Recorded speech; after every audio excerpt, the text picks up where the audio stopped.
The Frames Per Second podcast.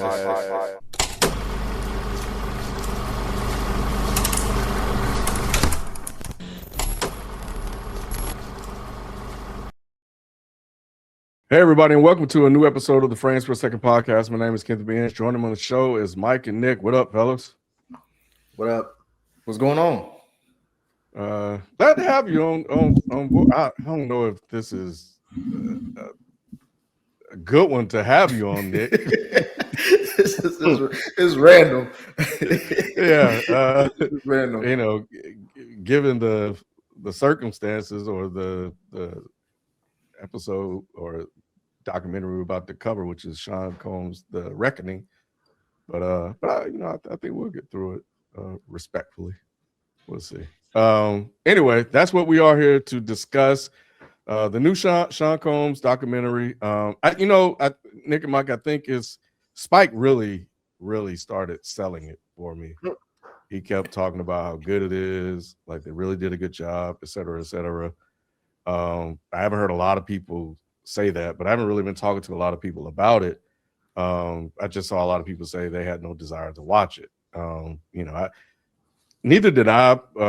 But at one point there was a curiosity I had to watch it. And then when Spike started talking about, initially I didn't have a desire to watch it but then when he started talking about it, I was like, okay, well, let me check it out. Then I saw it was 4 episodes. I thought it was like one full documentary, like maybe 2 hours or whatnot. Yeah. So I don't know if it was 4 episodes. I wouldn't have agreed to this if I knew it was 4 1-hour-long episodes. Because I just finished it. Yeah. Same here. I just finished it too. Yeah, I finished it this morning around 11, something like that. But yeah, I watched part of it. I watched half an episode last night, so I can have room to finish it today. But anyway, man, let's jump into it. Nick, what did you think about it?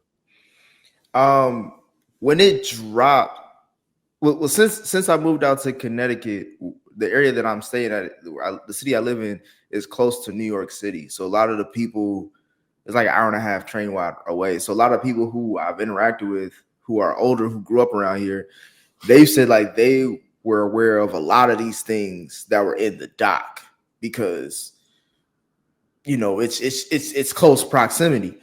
So everybody was like kind of telling me, like, just like you can, like, I wasn't really caring about seeing it because, Diddy was indicted and all that stuff, the whole trial and stuff like that. Again, I'm close to the city where all that stuff was happening. So we would get updates. So I didn't feel the need to like do a 4-hour, recap, but everybody kept on saying, you got to watch it. You got to watch it. At least around my area where I'm at, you got to watch it. And I'm like, man, all right, if enough people saying it, let me just check it out. And of course, it's produced by 50. So that's another reason I was like, I don't want to see this as just a 50, just running over him like over and over again with this doc. But it was actually well done. It didn't need to be 4 hours, especially that last episode. To me, that last episode wasn't needed. But the two, like the second and third episodes, really was what like was very, very interesting to me. And then the footage itself was just kind of like crazy, like how he was talking like 7 days or like less than that before he got arrested and all that other stuff. So I thought it was well done, but it also felt like a documentary that was like, it was too early to spit out because there's still a lot of stuff that's still open cases or still pending and a lot of other things that I felt like this may be like 5 years too early. All right, Mike. I mean, it was fine. I feel like most of the stuff I already heard. There was only like a few things that I was like, oh shit, I didn't know that happened. I agree. It did not need to be 4 episodes long. Because I'm not all the way sure who this even appeals to. Like, I feel like anybody that's going to watch this Diddy doc is going to be people like us, and people like us know most of this already. But all that said, yeah, they did a really good job of putting his whole story together. I didn't know that's what this was going to be. I thought it was just about the trial. I had no idea it was a rise and fall type of deal. So no, man, it was cool for what it was. I'll never watch it again, and it's not like something I would recommend to anybody. I think for some of the young cats that are out there, the YNs as they like to call them, I think it would be probably a good watch for them if they're into hip hop and stuff like that, just to kind of get that story. I thought they did a good job of kind of telling the full story of Puppy, even though we lived it, right? Right. So it was interesting reliving some of those moments.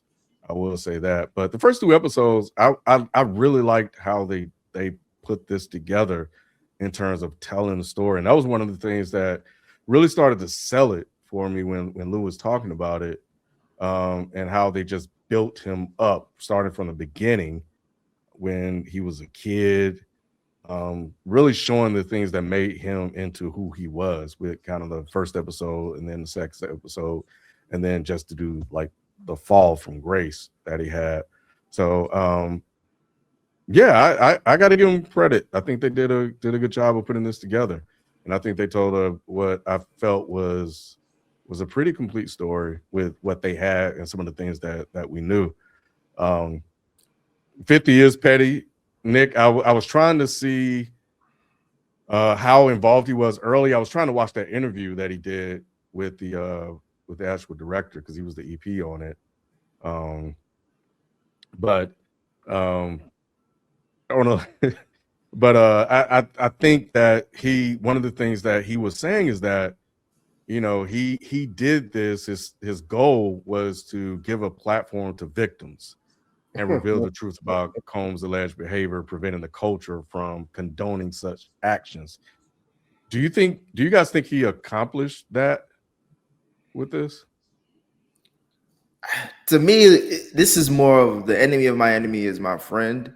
And I know it's weird to phrase it like that because these were actual victims of like actual crimes, but it just is like a Venn diagram that overlaps with like, how do I take this guy down even further while also not having to seem like I'm like, as Marlon Wayans put it, kicking him while he's down. You know what I'm saying? Like, it's like, it was, I don't know. I feel like, cause I listened to, Bomani Jones, a podcaster, he did a whole episode with the director of this doc, asking her questions about like what was 50's involvement and all that stuff. And she basically said like he was kind of like, he really let her cook. So like a lot of this felt like, or at least from that interview, felt like these were like all like her storyboard of how she wanted to tell the story. And he was just kind of just the guy that was able to say like, oh, if 50's attached to it, then it must be real. So it kind of helped her get those interviews and get some of that stuff. Got it. So he was just kind of like the notarizer of it. But overall, I think because 50's trying to do his own film and television stuff in Shreveport. I think this was like his first big introduction to say like, okay, to take my film company seriously. I'm doing this doc, especially at this time, but overall, I guess I'll say I guess. My answer will be I guess. Mike, you can answer the question too, but I want to also throw this question at you as well. Were you surprised that Diddy recorded as much as he did behind the scenes? No, I wasn't surprised about that at all. I mean, I think it goes to just like the whole Epstein shit with Ghislaine and how they're like, why are there so many fucking pictures? It's like people like that, they're just so egotistical that, and you know what it also made me think of, if you watch any like old true crime docs, like a lot of those motherfucking like murderers, they keep trinkets so they can revisit the murders. And I'm sure people like Diddy's minds work the same way. I'm sure, you know, he does this foul, fucked up shit, and then he probably goes back and jerks off watching the tapes because he's a fucking freak. So no, I'm not surprised that there were all those videos. And plus, he thought he was untouchable, and for a long time he was. So he's like, what difference does it make? No one's gonna bust me. No one's gonna talk. There's nothing that can happen to me. But as far as it being a first of all, I do not believe one bit. If that quote you read was from 50 Cent about it being a victim story, I do not believe that one solitary bit. Now, if that was from the director, I'll believe them. 50, I think he just got involved because this was a money thing. He knew it would be huge, and he don't fucking like 50. I mean, he doesn't like Diddy. Now, the thing is that I would also say is I don't care. I'm not of that whole like don't kick a black man while he's down. Look, that black man kicked a black woman while she was down. So why should I give a fuck about anybody kicking him while he's down? We had an argument about this. I forget who was on whose side, but we had an argument about this on the on Is the Mic. I don't care. About Sharon Moore, yeah. Huh? No. About Sharon Moore. No, this was about Diddy. This was specifically about when the news first came out that 50 Cent was doing a Diddy doc. There was an argument about, well, you know, you shouldn't kick a black man while it was the same argument. Like, fuck Diddy.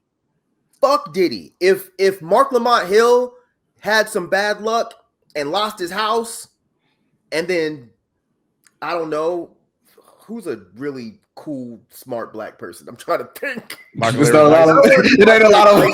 It's not a lot. I always say Michael Eric Dyson. I don't want to say him. But like somebody cool, like not. Fuck, this is a goddamn shame. We ain't got. I was gonna say Vince Staples. Okay, but you know what? Yeah, we can say Vince Staples because Vince Staples is very smart. So let's say Mark Lamont Hill hit some bad financial luck, lost his house, lost his car, and then Vince Staples, who I also think is an intellectual in his own way, came out and started clowning. I'd be like, man, that's kicking a black man while he's down because Mark Lamont Hill ain't bothering nobody. Diddy was doing real damage to the black community. So why am I gonna be like, I'm not gonna watch this because, man, it's kicking a black man while he's dead, bro? This man was graping black women. What are we talking about right now? It's just ridiculous. So, no, go ahead. Yeah, no, and you know, I think they did a good job of showing some of those things that people did not know. Nick, I don't know how much of Sean Combs' earlier career you were familiar with. They spent a lot of time in the first episode with that, showing him being a dancer and all the music videos, starting out as an intern at Uptown Records, and really just kind of growing into, you know, the mogul. How familiar were you with any of that stuff? So for me, like memory wise, I remember like at least Diddy from Life After Death album dropping forward. So before that, like it was more research as being a hip hop fan of the, you know, Uptown Records. And so like that first episode, there was some new information as far as like him and Heavy D and that whole party that happened in New York and all that and how crazy that was. And it was just, to me, that was really insightful to see how much, like, I forget about, especially like our artists that came out in the 90s, how young they were and in the limelight, and like to be that young and then in the limelight and keep growing. And it just makes, you know, they always say money and all and fame just makes you more of who you already are. Like to see that be formed at a young age is like, that's crazy. And then how they wanted to tie it back to like how his mom and the death of his pops and all that stuff. It was just a lot of stuff that I was like, okay, they're trying to show the manifestation of this. But my memory comes from Life After Death. And it seems like the doc says at that time period, that's when he fully became what he is, you know, what we see today after Biggie's funeral. So like you can, like I grew up knowing he had like multiple name changes. It was Puff, Puff Daddy, Diddy, P. Diddy, Brother Love, and all that other stuff. It's like I've seen all his iterations from that point. And he dancing all the way through. Mike, I know it's a serious doc, but hey, he is a dancing ass nigga. He does not have us die as a stereotype about that at all. So it's just weird that, you know how they always say that the devil's in the music, you know what I'm saying? And it's just like to see his influence, because like the songs still are recognizable. They still have a good rhythm, but now they just have a different feel, kind of like just like similar to R. Kelly, where it's like these are the songs that I grew up listening to, and now I feel weird about them because I know who the man is. And then you see all these testimonies, and it's just like, the thing that got to me is like growing up, it's like when you string along all these cases and like what he did to Shine, what he did to what was his name? Was it Burrow? The guy who was Kyle Burrows, yeah. yeah, like he took back that dude. yeah, like, and I'm just like, bruh, he like what he did to Steve Stout. He was like, I remember all that shit, bro. like, how did he not get caught? Like, how did it just get to now to 2025 or 2023? Like, to me, that's the crazy part about it. Like, and this is like you mentioned, Mike. He was public, like he was the public figure for all of this in the news, videos, all that stuff. And no one said, or no one came out until now. It took a whole new millennium for him to go down. It's crazy. Yeah, they were scared. They were scared. It took a societal change, the Me Too movement, for people to take this stuff real. The guy said he had a lot of money, so he can buy a lot of shit. Like Joy Dickerson Neal, I think in the first episode, she was talking about how she was raped and she was trying to tell people about it. And I think one of the guys was like, yeah, if I do anything or say anything, I won't be able to go to the parties anymore. Yep. And I believe that. Crazy. Yep. He didn't even say a check. He just said a party. I'm like, bro, what? Yep. Mm-hmm. Yeah. It's so I'm sure Mike remembers this. Growing up at that time, bro, like you hear these stories, you hear about Steve Stout, and all this stuff, man. And it was such a different, dangerous time. Watching back this stuff and everything that went down with Puffy Big, which we'll get to in a sec, it just reminded me, man, like we've come a long way from where it was. But you're talking about a lot of these kids, a lot of them were teenagers, 17, 18. So they don't really have an opportunity to kind of mature. They're growing up in the environment they're growing up in, and then they get access to money. And now, you're still stuck in this sort of infant sort of mindset. And you just never they never let it go and don't even give it a chance to mature. So that's what happened to it. Like I remember that City College Stampede. Mike, do you remember that shit? So no. Here's the thing about a lot of this Diddy stuff. I learned about this stuff well after the fact, because while Diddy was popular, this was like the height of all of the underground versus mainstream shit. So, and that's what I was involved in. So I wasn't paying attention to this shit. And anytime Diddy's name came up, it was always negative because he represented everything that we hated about hip hop.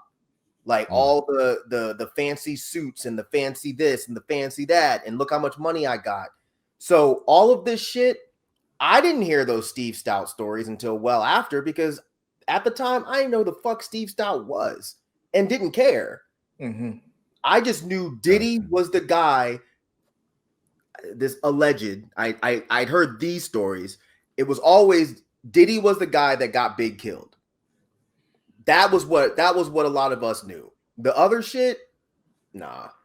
No, which one was the Stampede? I'm trying to remember.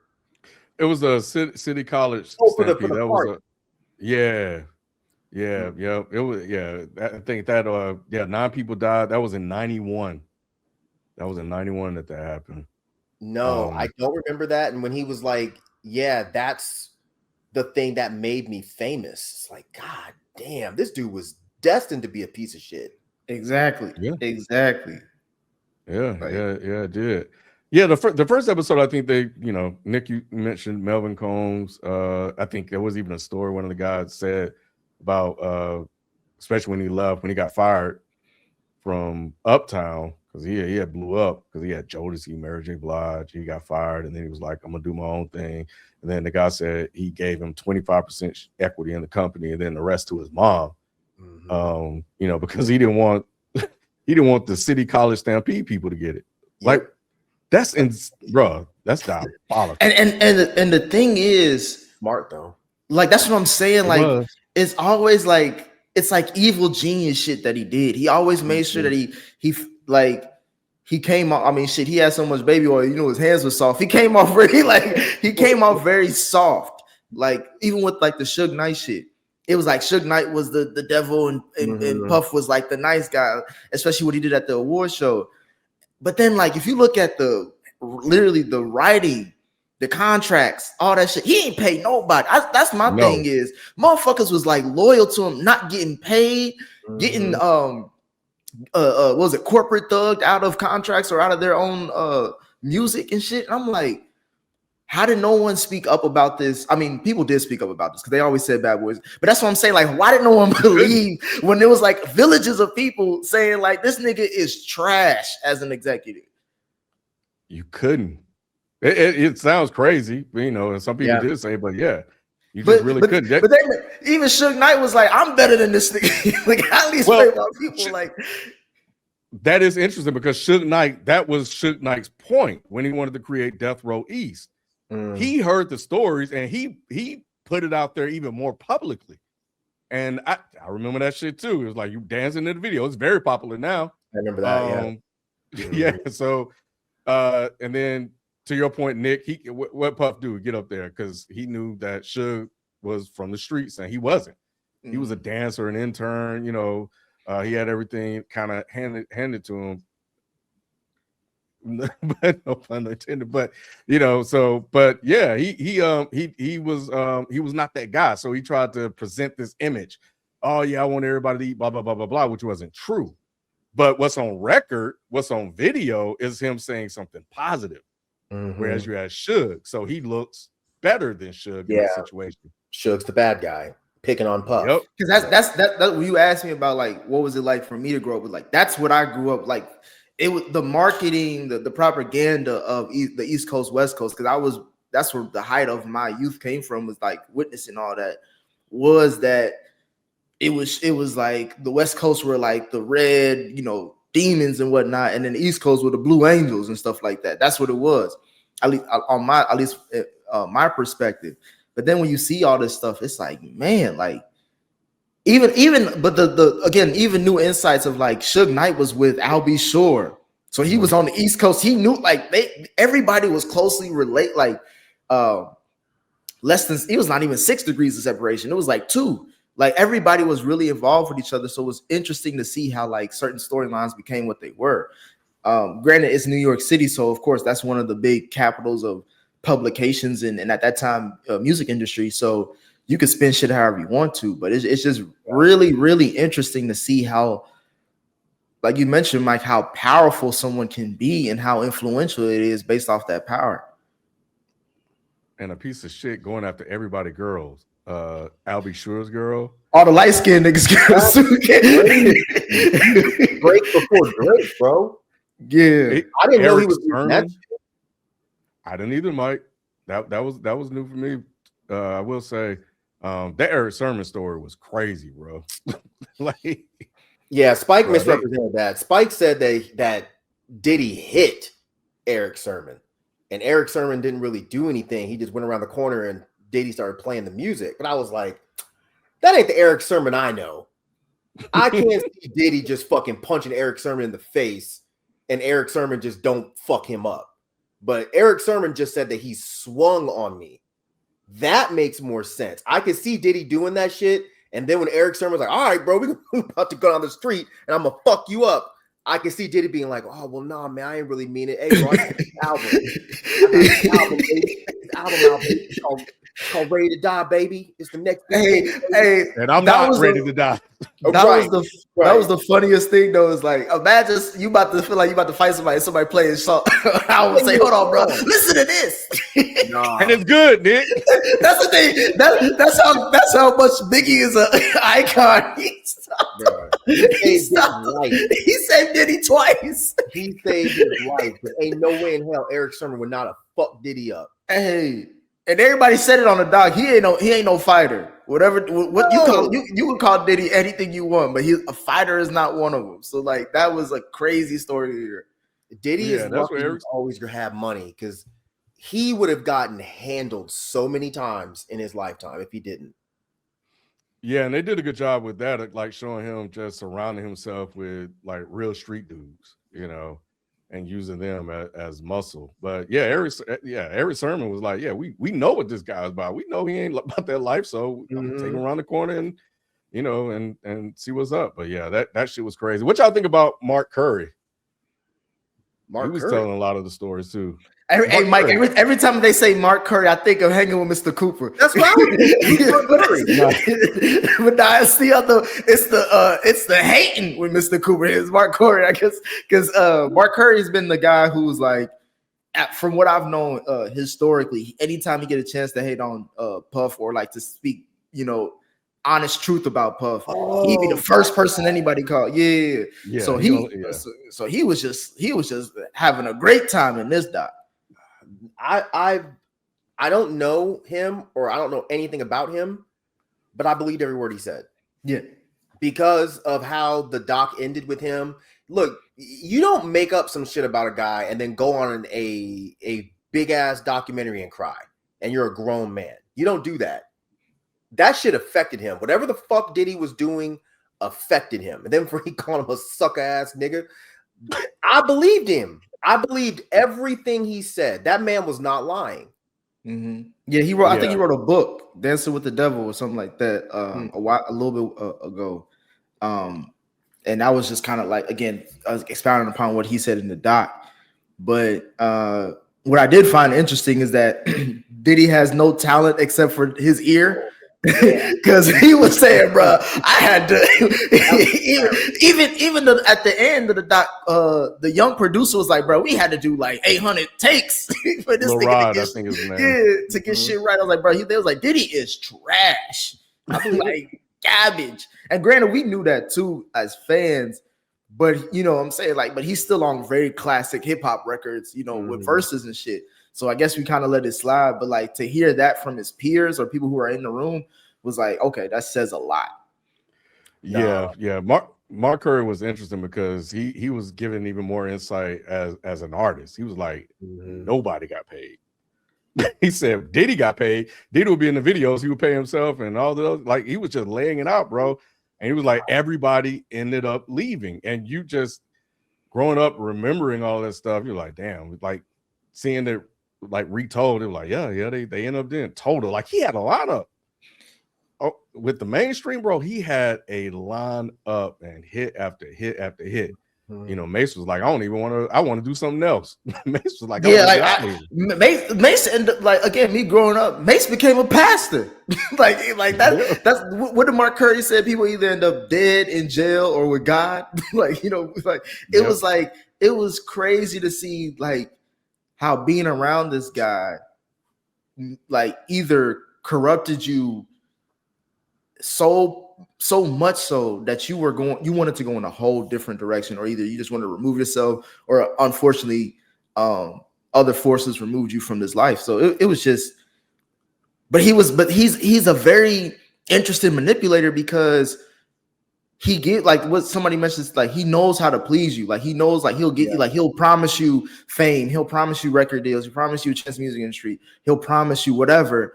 And then once he gets you in, then he knows how to make you dependent on him. Like I think the way people stuck around him, if they weren't getting paid, they were at least in the lifestyle. So that's why the parties probably made a lot of was heavily emphasized on the hotels, the being in the studio with these bigger artists around. Like it's like crazy, like manipulation. I don't know how someone is able to do that in today's sense, but like obviously, but back then, I think basically, and where he came up, it's easy to see how he was able to do that. Yeah, that Craig Mack story was sad. Very sad. Man, when you talking about the one he said he had like a wad of cash, he only gave him $100. Gave him $100 and they were broke. That's disgusting, man. His wife said she had to borrow money from her dad. You gotta hit records, and he just hit all the money. Like, and you just, like you said, and what Craig Mack, he couldn't do shit. But what was he gonna do? About to go with Suge Knight, and then that's where we get into the whole East versus West thing, and Pac and Biggie. And watching this, man, like we heard the stories that they were friends. There's a song with them together, out there. And I just watching it, man, I was just like, man, what could have been? if this guy wasn't so jealous. Yep. I mean, my God, man, they and just seeing them together, and I don't think I've seen that video before when they were at the table and they did a little freestyle and they were laughing. Man, bro, just sad.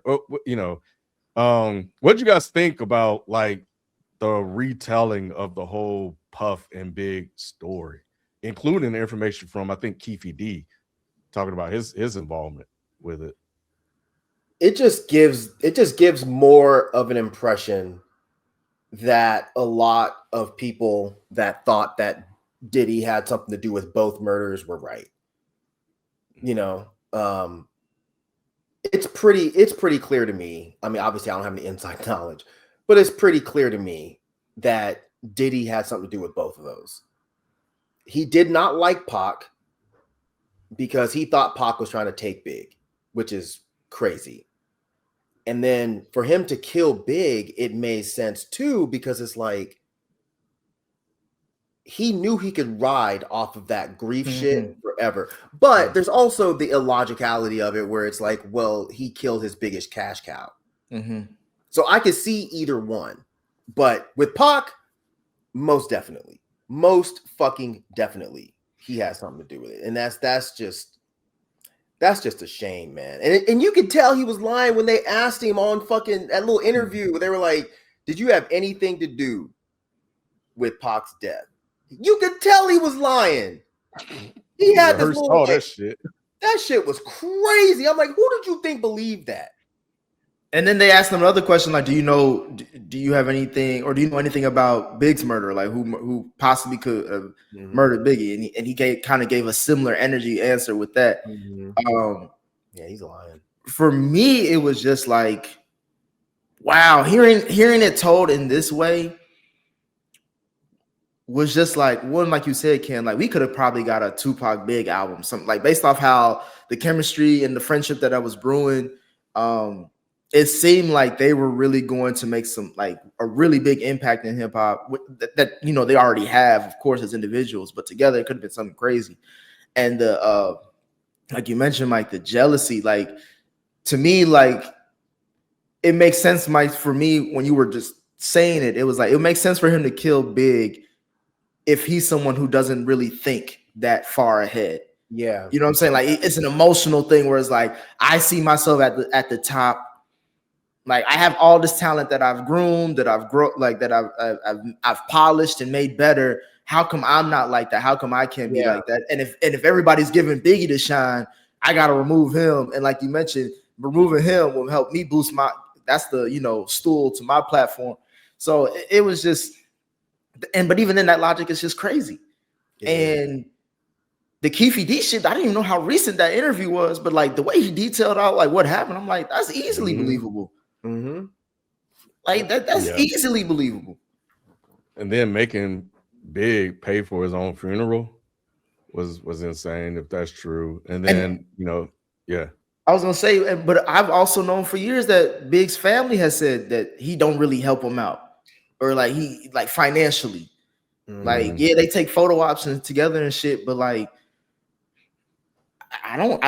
you would think that if Big's kids were well taken care of, we would have seen it. But I feel like they live very ordinary lives outside the fact of, my dad or my granddad, is one of the greatest rappers, or is considered one of the greatest rappers of all time. Yeah. In real time, I didn't see the pattern until they said of him getting more popular with each death until they said it in the documentary. And they showed it to us and told it to us. I was like, shit. You just wouldn't think, like you said, Mike, like logically it didn't make sense, but somehow it worked.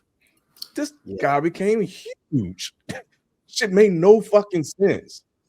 And just went and found more acts. He went and got Mace. He went and got all these other people and just continued to blow up after losing Big. It's and dancing throughout the whole thing, Ken. That's my thing. Literally dancing on Big's grave when he came out in that video with Sting. Was that Sting singing that?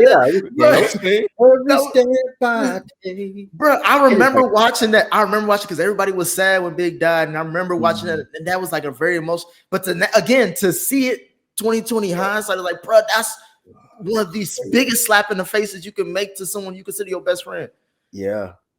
Yeah. None of us thought about that at the time, but we look at it now. It's like, this is fucking insane. Fucking insane. And I don't remember who said it, but somebody on the doc kind of implied, like, yeah, that whole shit was planned out. The second that he died, it was like, oh, I'm gonna fucking bank off this.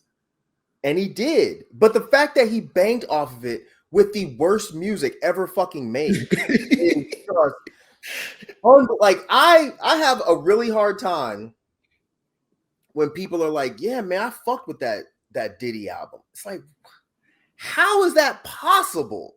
You talking about the way out? Yeah. I understand it was a popular album. I get it. Mm-hmm. I gotta look at the track list. Hold on. No, you don't. When you're a you do, fan and you're like, man, I fuck with hip hop, and you're like, yeah, that Diddy album was dope. I'm like, I don't understand. You must be a serial killer or something, because something is wrong with you.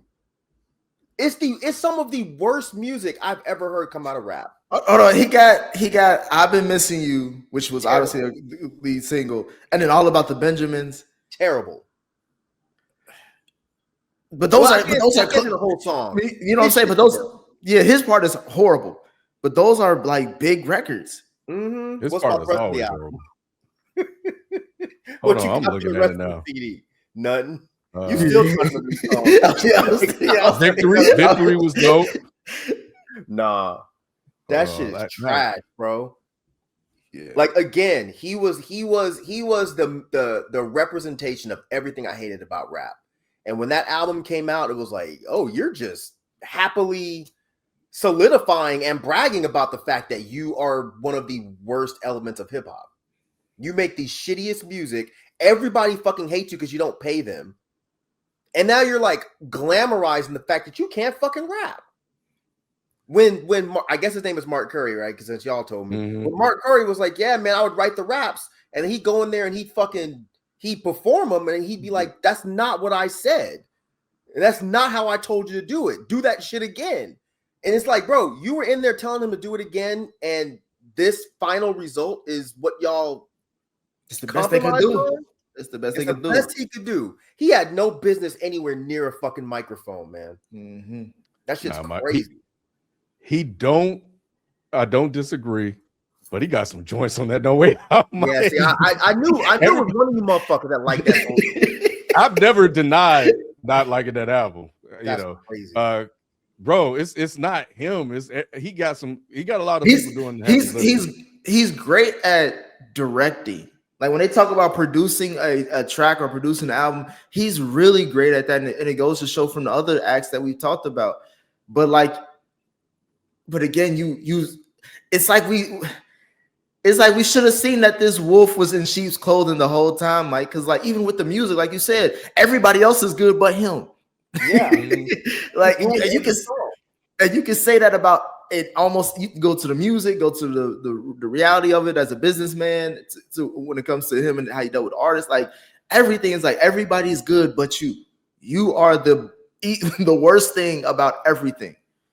Yeah, you just tolerate it. But yeah, I think it was interesting for them to say that, Mike, and then say, yeah, when they had a chance to put Big on, I forgot the cover, and Rolling Stones, I think. Yeah, he gonna call up there. It was like, nah, I need to promote my album. Yeah. Like what? That sounds about right. They said Big was about to do a European press tour, and I think that was around the same time he got shot. And Buff was like, nah, he ain't about to do that. I'm like, imagine how bigger Biggie would have gotten if he would have done that at that time when he had everybody listening to him. Like, yeah, I think Mike, I think he wanted to take him out because he's like, bro, this guy, it's like he's a shooting star, and I'm not gonna be able to be on those coattails for long because he's gonna realize how big he is. No pun intended, outside of me. And he was gonna leave. Yeah. He was gonna leave. Yeah, Biggie. Bad Boy too. Yeah. Didn't they say he was gonna story too? Yeah. Yeah. But I mean, if I remember correctly, the story was Biggie wanted to go to Europe, and instead Puff made him go to California. To stay in LA, Mhm. or go to LA. And knowing that he had gotten multiple death threats. Now, of course, he's not here to defend himself, but the question I would have is, why the fuck did you let Puff make you do something that stupid? Why did you think you were going to be safe in an area that hated you? But then again, Mike, he's young. He's only what, 25, 26? Like these are all still young kids essentially. Yeah. Like and then Puff is like, everything he touches turns to gold at this point, especially with your own career. So I gotta listen to him.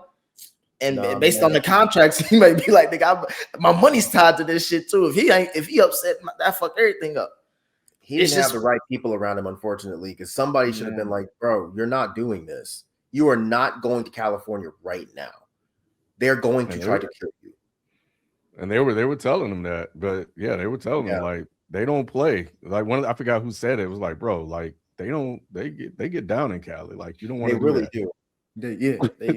It's like, bro, you don't want to do that. Yeah. So, but yeah, no, it was interesting. I remember, just living through that moment. And then having the last story was about Diddy going in and making him sign over the last 25% of his stock. I think that was early on though. I think that was to get the financing for Bad Boy. Yeah, that was earlier. But yeah, but that was crazy. But anyway, and then he left him broken homeless. Yeah. And then but orifice that baseball bat had been in before he brought it up in there. It's one thing to get beat with a baseball bat. You get beat with a baseball bat with some, you know what I'm saying? Some booty juice on it. That makes it worse, bro. It's like that Negan bat with the fucking barbed wire. A booty juice bat. It might stick to your face. Yeah. It's one thing to get your ass whooped. You get your ass whooped and you smell like doo-doo afterwards. It's not even your doo-doo. Bruh, ain't no fucking way. I'm like, hey, take the 25%, bro. I don't need it back. I'm surprised he still didn't get the money though. I think I wanted to look into that because I'm like, wait a minute. Like when you sell your stock, that's a cash transaction. How did you not get that immediately? But anyway, you heard that. Go ahead, Nick. I was gonna say, you heard that bullshit line. Diddy say he's like, I'm gonna take it, but I'm gonna give it right back. Like what? That's probably why he ain't getting no cash out of me. Because Diddy said, "Oh yeah, sign over and I'm gonna pay you right back." That's exactly what I was gonna say. He probably never gave him the money. He probably told him, "I'm gonna hit you back later," and he never did. The last two episodes, most of the stuff we kind of knew. They gave us a little bit more. They gave us more backstory on the whole Cassie thing. 19, dating Ryan Leslie, kicking Ryan Leslie out the studio, basically. Hey, Ken, his hatred for light-skinned niggas was crazy because he stole Al B. Shore girl at the height of Al B. Shore's career. I remember the whole Ryan Leslie situation. I don't know why, but I remember the whole Ryan Leslie situation because that was his girl, and he was the one that he got her popping and everything. And Diddy was like, "Nah, bro, she wouldn't mean that." Yeah, and then Ryan Leslie kind of just went away.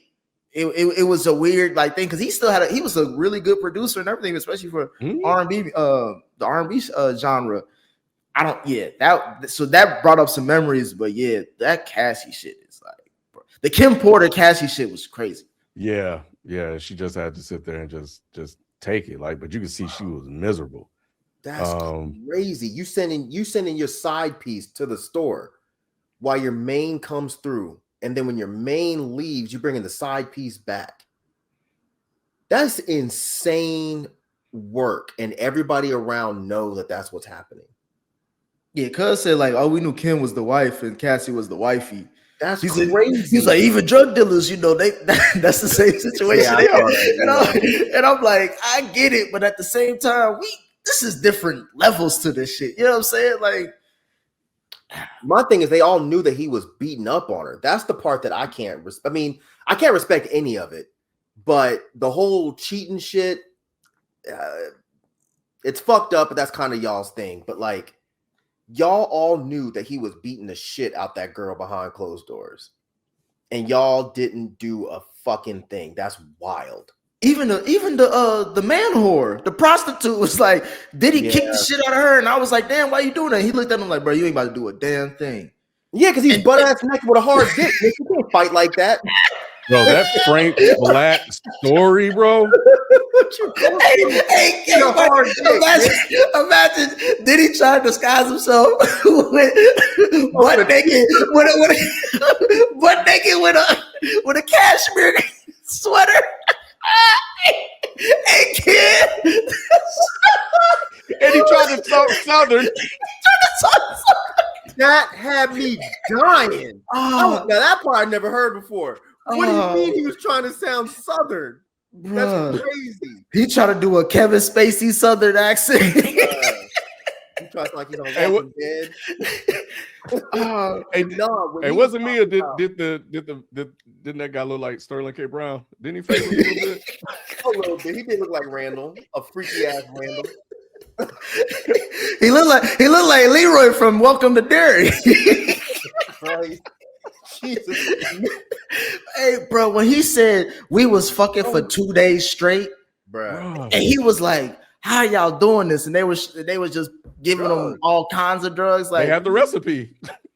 Mm-hmm. But I was he was collecting my cum, and he'd been doing it for months. And then finally, I was like, "What you doing with my cum?" And he was like, "Yeah, man, I like to watch her drink it," or whatever the fuck he said. And then he shrugged it off, and he was like, "Oh, okay, whatever you like to do." All right, what like that? What? He was keeping your fucking cum in a Tupperware, and you like, oh yeah, that's normal that he just brings it out and makes her drink it. What, bro? What? I get that you get paid for these services, but like, if someone's putting your nut in a sippy cup, bro, like for real, that's crazy. Like, and it was only paying them what, 6 bands? I'm like, I don't remember. Yeah, 6, 8, something like that. Yeah, I was expecting like a ridiculous amount because he said 8 years, Mike. Yeah, 8 years. Wait, he only made 6 grand over 8 years. That's what he said. But not over 8 years. But every time he got, every transaction was. You wouldn't fuck Cassie for 6 grand. Listen, you ain't got to pay me that much to fuck Cassie.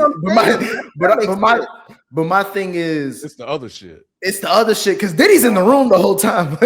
Yeah, with that thing on. I don't give a fuck. You can have it all, Diddy, for 6 grand. Yeah, give me the little cup. There you go. I don't give a fuck what you do with this. I don't need it. Yeah, I don't know, bro. I don't care about y'all's little silent pause. I don't give a fuck. No, I'm just saying, but Diddy's in the room. Because then he said, he was like, at first, the first few times Diddy wasn't getting involved. Then Diddy got involved. That's what I'm like, all right, bro. It ain't worth it. The money ain't worth it. Nah. Because you could tell he downplayed what involved Matt because he was just like, yeah, sometimes it was I would have her, she would have her. Then, I'm like, nah, nigga, we don't. We don't know. Diddy definitely got his stanky at least 2-3 times. He got that same bat that he had. that booty bat. That booty. Batman was in that motherfucker. Hey man, oh they're gonna be mad. They're like, y'all laughing at that's not what we're doing. They were in there like a dynamic duo, bro. Batman, that shit. When the hoe came on, I was like, bro, this whole documentary could have just been him, bro. That's what I'm saying. They say, I'm like, you saving him for the end, like, bro. He could have told a bunch of stories. I really feel terrible for Cassie though. Because I don't know what was going on in her mind. And I know that the jurors were trying to spin it like, well, she was involved and all that. I just don't know. I mean, yeah, I'm sure she was involved, but I'm just not positive about how much of that shit was consensual. Like, I just don't really believe that she was consensually involved. Because she was like, what she say? He met her when she was like, what, 19 or something 19, like that? Yeah. And the city she come like New London, Connecticut is not that far from where I'm at. And this is like small town shit areas. It's not like, granted, again, like I said, it's still like an hour and a half, 2 hour train ride to the city, but that's still a good distance to have a different lifestyle. So going from that, let alone Ryan Leslie, going from that to Diddy in like maybe a 3 years time span, like that's a whole. If he's able to manipulate grown folks, what you think he doing to a teenager, essentially a teenager or a young adult? Like it was just like like you said, Mike. Especially when you see that video of her trying to leave from that hotel, she was you could tell she was tiptoeing, trying not to make a step, and then that video was just that was disgusting. Yeah. Diddy went from episode 1 not doing drugs, drinking anything, to just taking everything. Pink this, lacing the baby oil with G or whatever they would call it, just all kind of shit, bro. He was on one.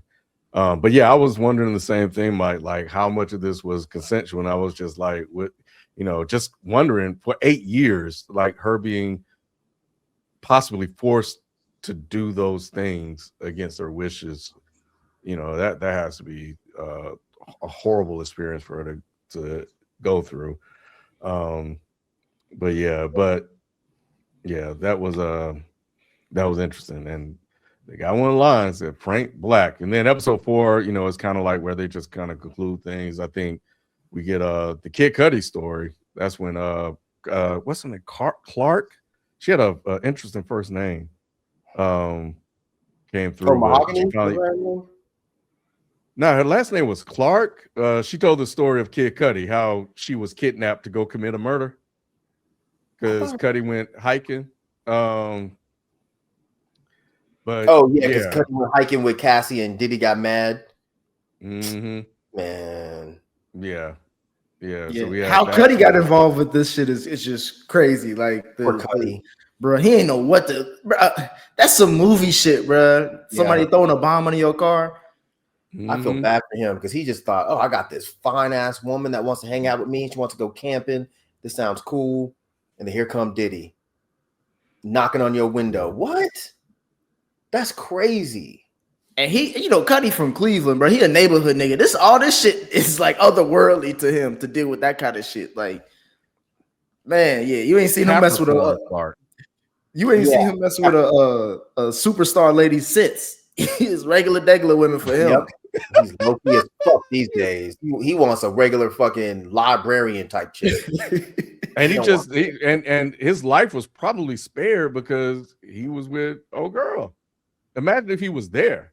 And then they told another story. I think the producer that did the Love album, which actually now we know why the album was good, because that guy did the whole damn album.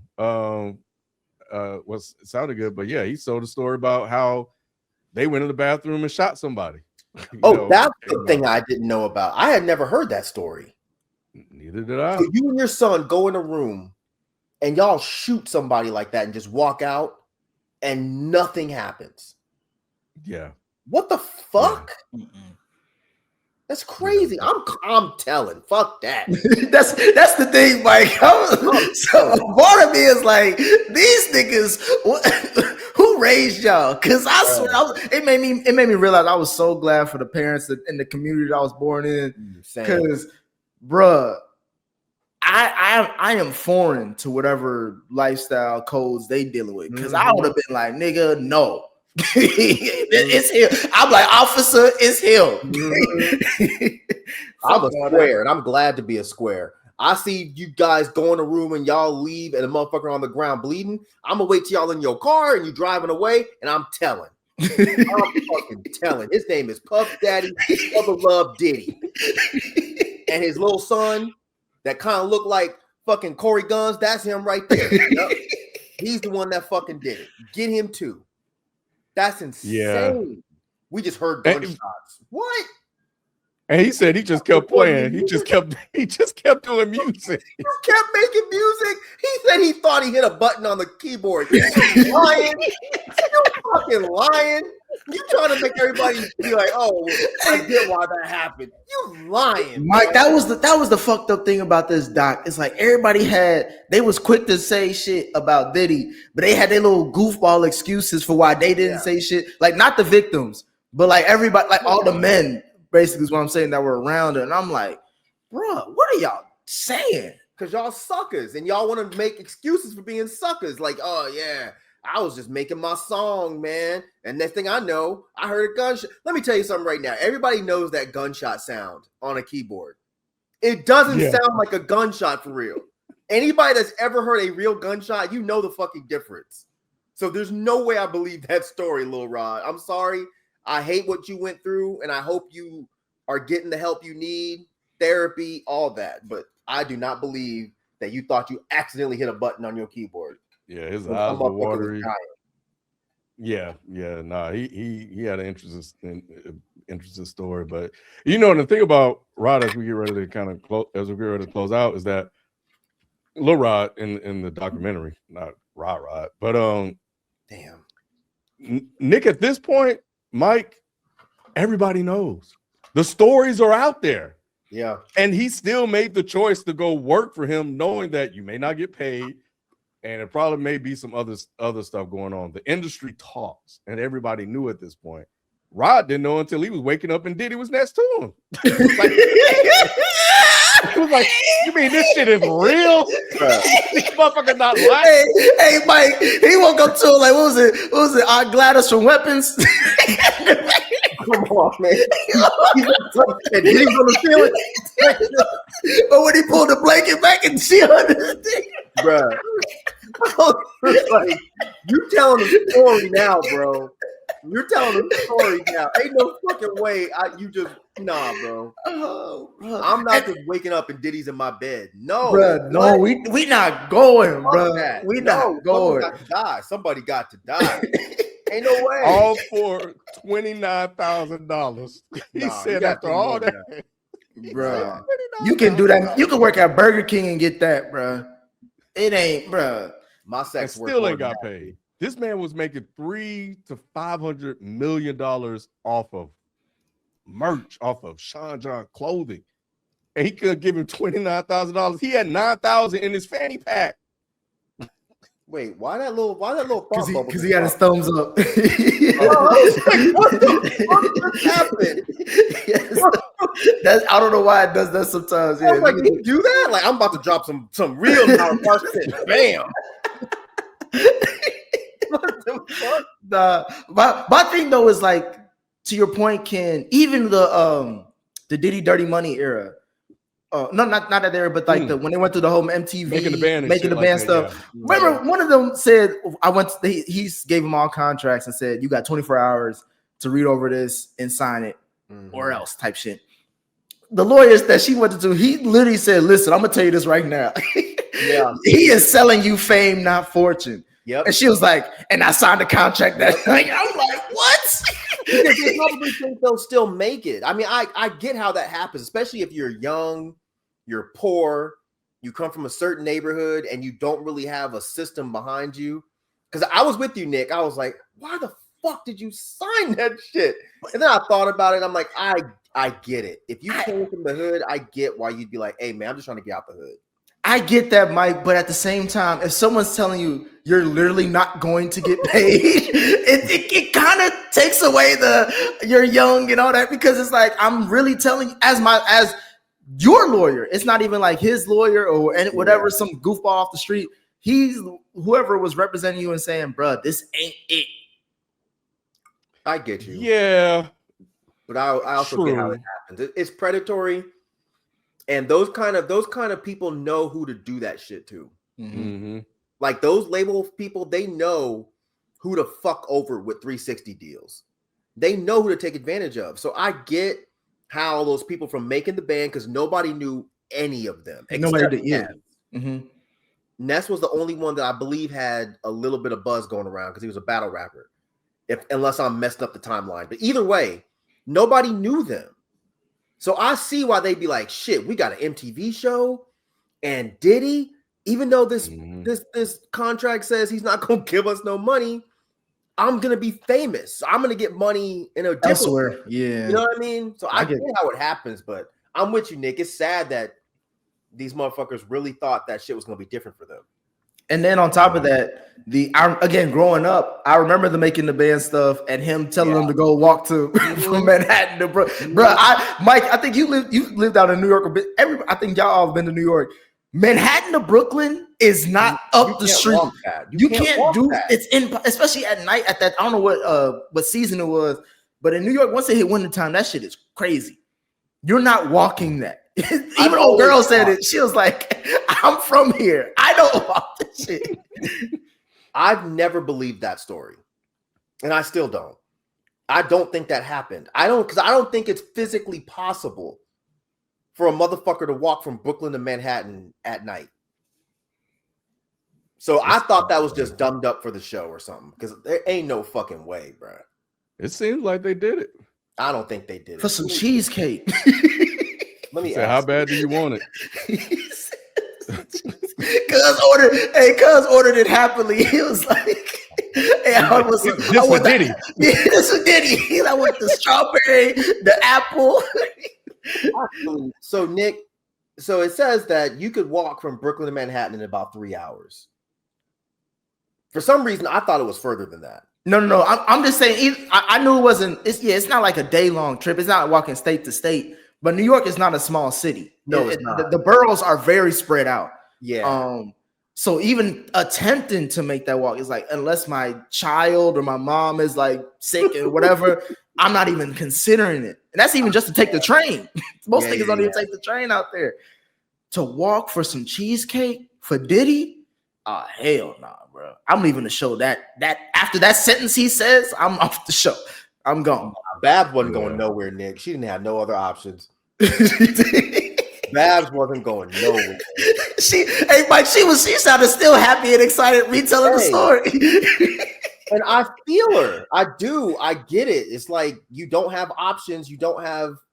She knows that if it wasn't for this show that kind of made me look like a fool, maybe I wouldn't be where I'm at. Maybe she got opportunities from that. I'm sure they all did. I'm sure Ness wouldn't have been anywhere near as big of a battle rapper as he got to be if it wasn't for that show. That's what I'm thinking. I could be totally wrong, but I don't know, man. I get it. It sucks though.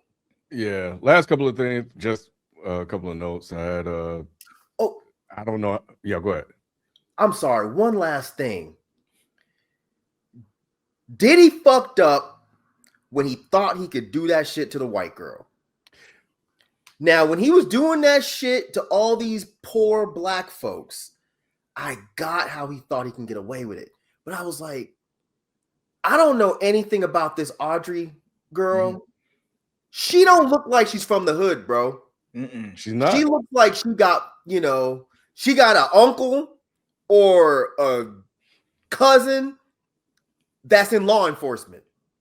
So I don't know why the fuck Diddy thought he thought he was so powerful he could do that shit to white people. Mike, you remember the email he sent to her? Bro, I'm trying to fuck right now, but if you don't want to fuck, I'm gonna go jack my dick. What is no, Mike, it was the way. If you change your mind, Mike, it was the kid. Mike, it was the way he ended the email. He was like, "God bless, God is." Put a smiley face. Put God first. I'm like, nigga, you just said you wanted to. What is wrong with this dude? That's an insane. With a dick, I think she said he emailed her dick pics too. I'm like, and his signature is God bless, bruh. The saddest thing. This is the part that really was just like, God, I wish I hadn't watched this. When she said that she didn't even know she was assaulted. And she said somebody else either had a picture or a video or something, and she had no idea. She's like, I don't even remember that. Yeah. This dude Diddy is a fucking monster. A monster. That poor girl, man. God damn, that poor girl. Yeah. All these poor people, not just her. Yeah. The hand sanitizer thing was crazy. I don't think that's crazy. I'm with B on that one, y'all. I don't think that's crazy. If I'm dapping up 30 people, I'm gonna need sanitizer. I guess you can logically make that make sense. Well, when he said in the car, he's like, "Yeah, I just hugged like 150 people. I need to take a." He said that bath water got to be hot. Hey kid, I've been out here in New York. You hug 5-6 niggas. You like, I gotta go take a. All right, so we roll with that one. Yeah. I don't know if I believe him. Well, I don't know the way he was taking drugs when a guy said he was trying to get somebody to sing like Michael Jackson. He finally got it. He said he danced 4 hours to that one song. That Diddy did? I believe that. I believe, bro, Ken, he danced. danced the majority of this doc. Yeah. Okay. You ever been to a No. rave? Those motherfuckers dance for 12 fucking hours. And I can tell you from personal experience, it's crazy. And they're all on drugs. So that shit, I believe. And the last thing, I think Burroughs, because he basically told the whole damn shit. Like he was the lead guy, but they saved this one to the end when he was like, he said that Diddy did some sexually deviant stuff. It's his words to him. Oh, that was sad. Yeah. He did not go into any detail. Oh. You know, he had that pause and he just like, yeah, sexual deviant stuff. And he just left it at that. And then I think he was alluding to he had been homeless and broke. I mean, you built this thing up, bro. 25%. He just come take it, and then you just get fired, and then you just on the streets, which was, you know, And then to see the heights that it went to, you know, like it's man. Yeah. That was awful. The fact that, like you said, Ken, he didn't even want to say what happened. He didn't even want to go into detail. He's like, sexually deviant stuff. That's all I'm gonna say. I was like, man, that dude's been through some shit. That dude is definitely been through some shit. Some stuff. So. All right. Well, any final thoughts? He didn't. I mean, it just sucks that he wasn't on trial for domestic violence. That's the part that sucks. It sucks that he was only on trial for the shit that the prosecutors knew they couldn't even fucking prove. That's the part that I hate, because Diddy should be, even as someone that doesn't like jail, Diddy should be in jail, bro. Yeah. Diddy should be in jail, getting his, I can't even say his ass whooped, but you know, getting beat down every day, just beating the shit out of him, because he is a fucking disgusting human. And anybody that's still defending him, I just don't understand, y'all. I really don't. I thought that was interesting at the end, the idolization that they had. You know, the comments about losing kings, and you know, and the guy was like, bro, they never did anything for y'all. Nothing. Like, Diddy has done nothing for you. He didn't do shit for the people that made him money. Exactly. The only way I rationalize that, because like you said earlier, Mike, I'm not gonna return to this doc. So those are my last thoughts on the doc. But for the people defending him, the only way I can justify it or say anything to it is that they've grown up with this man, his music, his influence, and they feel like it's how black people are. Like, if it's only a few of us that reach certain heights, we feel like they're a part of our family, or they're a part of our story as well. So like, if that's getting taken down, then that's a part of my memories and my childhood that's getting taken down. And like, you know what I'm saying? Like, people attach themselves to certain at this point, he was an entity because you didn't know him as a person. Like, it's just like you get attached to that and you like, I gotta defend it because that's a part of me. Yeah, and I think that those people need therapy too, very badly. If you have that level of a parasocial relationship or idol worship, then you need to seek help, because these people have never done anything for you. And I got abusers in my family that I've cut off. So if I can cut my own actual family off, I can certainly cut off this fake family, because Diddy's not going to ever loan. He don't even loan his friends money. So Diddy's never going to loan me money. So what benefit does anybody have to defend someone that's done this disgusting shit? I think it says a lot about people that do that, especially with how they feel about women. But yeah, and manipulating the community to gain that support, and using social media to sway people's opinions, you know, all that stuff. Just taking advantage of people out there. You know, it's more of what he does. But that's it, man. That's those are our thoughts on the Diddy documentary about Sean by 50 Cent. And who's the director's name? I want to shout her out, because 50 was the one that just got it. Yeah, Alexandria. Was it like? I don't even know. Let me look it up real quick. Stapleton. I thought it was something like that. Yeah. Alexandria Stapleton. Yeah, there we go. Is the one, yeah. But 50 was the one that kind of gave it, you know, a little bit more amplification with the footage and stuff like that, and publicity. You know, because I don't know how many people would have actually watched it if if it wasn't for that controversy. But Yeah, but shout out to her. I think she did an amazing job. I think She she did a really did. good job. it was really well done. So we'll leave you there, man. We'll catch you guys next time. We out. Peace.